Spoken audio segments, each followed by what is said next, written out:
ہے جو انسان کو انسان بناتی ہے، تعلیم ہی ہے جس کی اہمیت سے کون واقف نہیں، اور یہ تعلیم دینی اور دنیاوی دونوں طرح کی تعلیم ہے۔ میرا نام سیماب کیانی ہے اور میرا تعلق اسلام آباد ماڈل کالج برائے طالبات اسلام آباد سے ہے۔ جناب اسپیکر، معزز اساتذہ کرام اور طالب علم ساتھیوں، السلام علیکم۔ آج مجھے جس موضوع پر لب کشائی کا موقع ملا ہے وہ ہے چائلڈ رائٹس، یعنی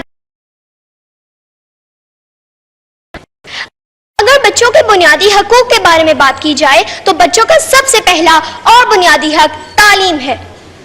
جی ہاں، تعلیم ہی ہے جو انسان کو انسان بناتی ہے، تعلیم ہی ہے جس کی اہمیت سے کون واقف نہیں، اور یہ تعلیم دینی اور دنیاوی دونوں طرح کی تعلیم ہے۔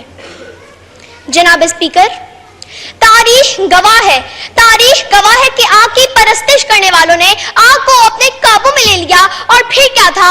اوپر دیکھا آسمان نظر آیا، آسمان میں چاند نظر آیا، چاند میں انسان نظر آیا، پوچھا ماجرا کیا ہے؟ جواب ملا انسانی ترقی ہوئی ہے۔ نیچے دیکھا زمین نظر آئی، زمین میں سمندر نظر آیا، سمندر میں گہرائی نظر آئی، گہرائی میں انسان نظر آیا، پوچھا ماجرا کیا ہے؟ جواب ملا انسانی ترقی ہوئی ہے۔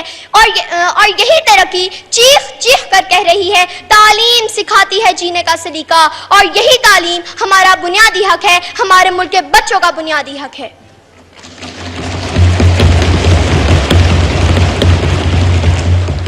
جناب اسپیکر، قانون نافذ کرنے والے اداروں نے نو یور رائٹس کے نام سے ایک کتاب پبلش کی ہے جس میں صاف صاف لکھا ہے کہ ایز اے پاکستانی سٹیزن بچوں کا پیدائش کے ساتھ ہی ان کا پہلا اور بنیادی حق تعلیم ہے، اور ہمارا آئین پاکستان آرٹیکل 25A کے تحت ضمانت دیتا ہے کہ پاکستان کے ہر بچے کو 16 سال کی عمر تک مفت تعلیم دی جائے گی۔ مگر اس کے باوجود فگرز کے مطابق بہت افسوس سے کہنا پڑتا ہے کہ پاکستان میں ابھی بھی 2 کروڑ بچے اسکولوں سے باہر ہیں، اور اس بارے میں حکومت کو اقدامات کرنے کی ضرورت ہے۔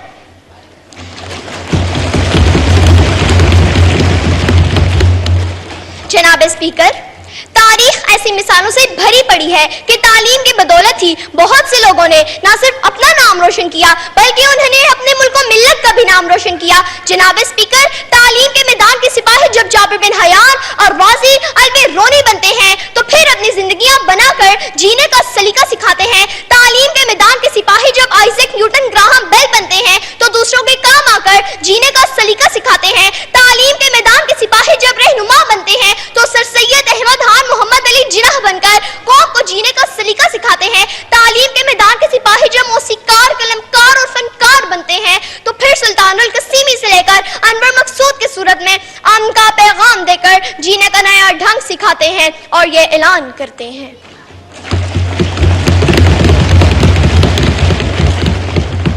علم نے خونے رگے جا دیا اور نہ مرا، علم نے زہر کا پیمانہ پیا اور نہ مرا، علم سکرات کی آواز ہے عیسیٰ کا لہو، علم سے یارا ہو گہوارا ہو انجام و نمو، علم بیٹے کی نئی قبر پر ماں کے آنسو، علم عباس علمدار کے زخمی بازو، کعبہ کو سین کو یہی سر کرتا ہے، ایک لمحے میں صدیوں کا سفر کرتا ہے، علم طالب کو طلبتے ہی صلا دیتا ہے اور جہل انسان کو ابو جہل بنا دیتا ہے۔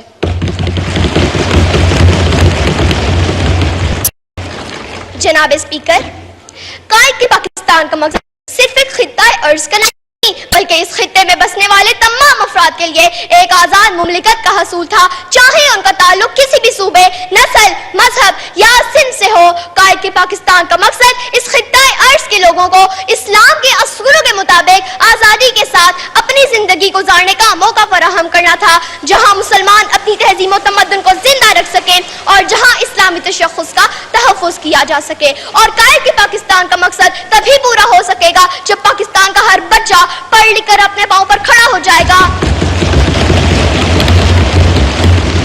اور ایسا تبھی ممکن ہوگا جب اس کو اس کا بنیادی حق دیا جائے گا۔ تعلیم کی بدولت ہی ہر بچے کو یہ پتا چل سکے گا کہ اس کی کوئی منزل ہے، کوئی نظریہ ہے، کوئی نصب العین ہے، کوئی مقصد حیات ہے۔ جناب اسپیکر، میں اپنی تقریر کا اختتام اس دعا کے ساتھ کرتی ہوں کہ اے میرے اللہ، ہمارے ملک کے بچوں کے دلوں میں بھی ایسا ہی نصب العین اور ایسا ہی مقصد حیات کا جذبہ ڈال دے کہ ہر بچہ ہماری ملت کے مقدر کا ستارہ بن جائے۔ اقبال نے کیا خوب کہا ہے۔